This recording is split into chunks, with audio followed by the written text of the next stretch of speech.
Ilang senador hindi raw makakadalo sa signing ng 2025 General Appropriations Bill. Brigada Ann Cortez, ibrigada mo! Brigada Live Report! Kinumpirma ng ilang senador na posibleng hindi sila makadalo sa paparating na signing ng 2025 General Appropriation Bill na gagawin sa darating na Lunes. Ayon kay Senator Win Gatchalian, bagamat natanggap niya ang imbitasyon hinggil dito ay hindi siya makakadalo dahil sa partikular na rason na hindi na niya ibinahagi sa media. Sa kabilang banda, sinabi rin na Senadora Amy Marcos na hindi siya makakadalo sa gagawing signing ng kanyang kapatid dahil mas uunahin umano niya ang kanyang mga anak.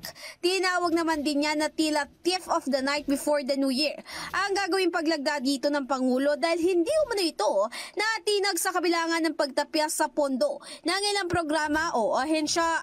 Maaalala, ayon kay Executive Secretary Lucas Bersamin ay mayroong iilang item na i-veto ang Pangulo sa 2025 proposed national budget.